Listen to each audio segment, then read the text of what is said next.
नमस्कार, मैं अंजलि मिश्रा। स्वागत है आपका हमारे चैनल में। आपको बता दें कि आज गृह मंत्री अमित शाह जो है वो काफी ज्यादा गुस्से में भी नजर आए। लोकसभा में गृह मंत्री ने ड्रग्स का मामला उठाया और आतंक का मुद्दा भी उठाया और ड्रग्स के मामले में बिना नाम लिए ही पंजाब सरकार को घेरते नजर आए। खासकर जो है ड्रग्स के मामले में क्योंकि पंजाब से सटे हुए बॉर्डर पर लगातार अगर आप देखेंगे तो ड्रग्स की ये खेप पकड़ी गई, ड्रग्स की वो खेप पकड़ी गई, ऐसी खबरें सामने आती रहती है। और ऐसे में गृह मंत्री ने इसी मुद्दे को जो है उठाया है लोकसभा में और उन्होंने ये कहा है कि ड्रग्स और आतंक पर हमारी जीरो टॉलरेंस की नीति है। जी हाँ, बिल्कुल सही सुना आपने।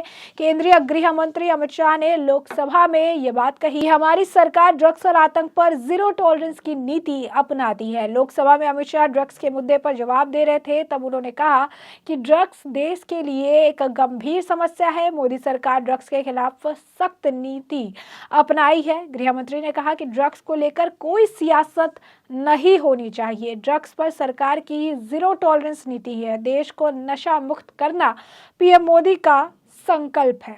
शाह ने यह भी कहा कि सभी राज्यों, केंद्र शासित प्रदेशों को मिलकर नशे के खिलाफ लड़ाई लड़नी होगी।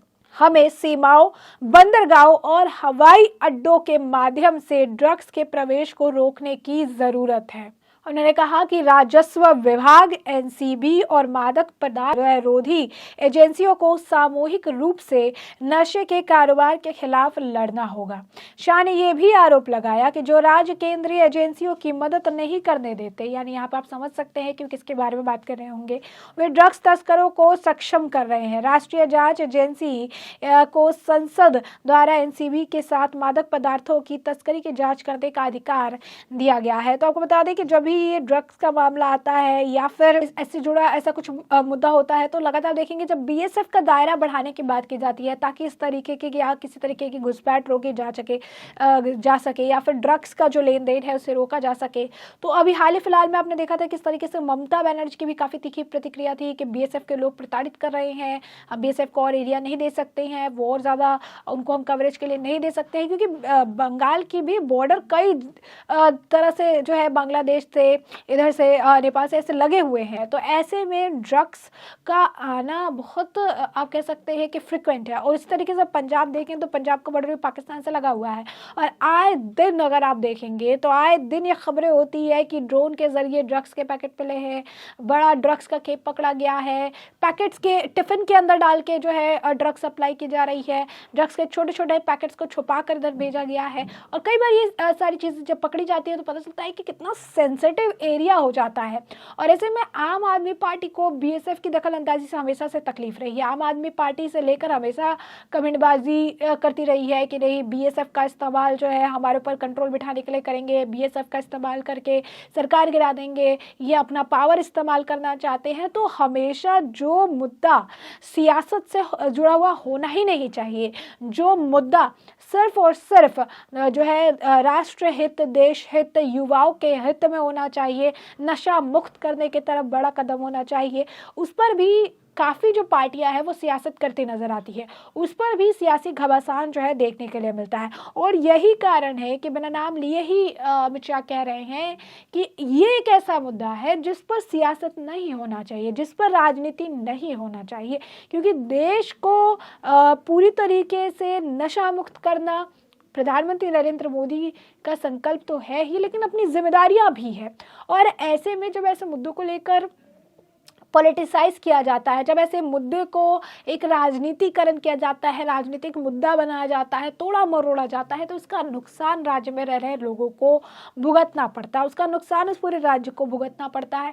और यही कारण है कि ऐसे में जो ड्रग्स का इंटेक है फ्रीक्वेंट अवेलेबल के वजह से और भी ज़्यादा बढ़ जाता है। और इसी तरीके से जो लोग इससे मुद्दों को पॉलिटिसाइज करते हैं, सियासत बनाते हैं, वो कहीं ना कहीं इन ड्रग्स पेडलर्स की मदद भी करते हैं एक ऐसा सेंसिटिव एरिया क्रिएट करने के लिए जहां पर ड्रग्स की डिमांड भी ज़्यादा होती है और सप्लाई भी ज़्यादा होती है। तो ये जो है ये एक समझने की बात है और ये मुनाफा या नुकसान का नहीं सौदा हो सकता है, ये सिर्फ और सिर्फ नुकसान का ही सौदा होगा अगर इस मामले पर राजनीति की जाती है। उन्होंने गृह मंत्री ने कहा, लोकसभा में ड्रग्स की बात करते हुए, आतंकवाद पर बात करते हुए उन्होंने कहा कि देश में मादक पदार्थों की समस्या एक गंभीर समस्या है। उन्होंने दावा किया कि भारत के आतंकवाद को बढ़ावा देने वाले देश ड्रग्स से होने वाले मुनाफे का इस्तेमाल आतंक फैलाने के लिए कर रहे हैं, यानी यहाँ पर इन्होंने पाकिस्तान को भी घेरा है।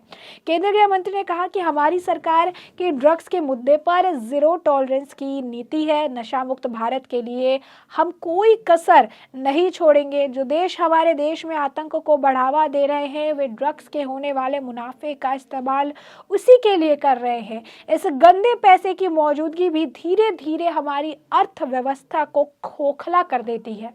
ड्रग्स का खतरा एक गंभीर समस्या है जो पीढ़ियों को नष्ट कर रही है। अमित शाह ने यह भी आरोप लगाया कि जो राज्य केंद्रीय एजेंसियों की मदद नहीं करते वो ड्रग्स तस्करों को सक्षम कर रहे हैं। उन्होंने कहा कि राष्ट्रीय जांच एजेंसी को संसद की ओर से एनसीबी के साथ मादक पदार्थों की तस्करी की जांच करने का अधिकार दिया गया है। शाह ने कहा कि एनसीबी पूरे देश में जांच कर सकती है। यदि अंतरराज्यीय जांच करने की आवश्यकता है तो एनसीबी प्रत्येक राज्य की मदद करने के लिए तैयार है। यहां तक कि एनआईए भी राज्यों की मदद कर सकती है।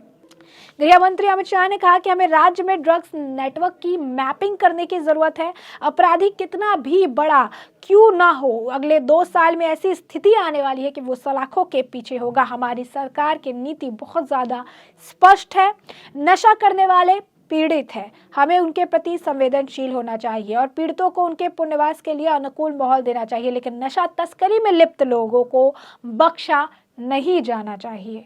अमित शाह ने कहा कि राजस्व विभाग, एनसीबी और एंटी नारकोटिक्स एजेंसियों को एक साथ इस खतरे के खिलाफ काम करना होगा। बोर्ड्स केंद्र सरकार की जिम्मेदारी होती है, लेकिन जब हम बीएसएफ को अधिकार देते हैं तो ये कहा जाता है कि राज्यों के अधिकार लिए जा रहे हैं। अब वहां बीएसएफ कैसे काम करेंगे? तो यहाँ पर देखिए, ममता बनर्जी की बात हम आपको जो बता रहे थे कि किस तरीके से कहा जा रहा था कि ये तो हमारे अधिकार कानून है, जो है बीएसएफ को मोर एरिया कैसे दे दे करेंगे, तो इस तरीके से हमारे ऊपर एक जो है सेंट्रल अपना रुतबा दिखा रही है, हमारे ऊपर बैठाया जा रहा है इन्हें, हम किस तरीके से ऑपरेट करेंगे, हम किस तरीके से काम करेंगे। तो वही कह रहे हैं कि बीएसएफ ड्रग्स जब्त करती है लेकिन मामला दर्ज करने का अधिकार उनको नहीं है।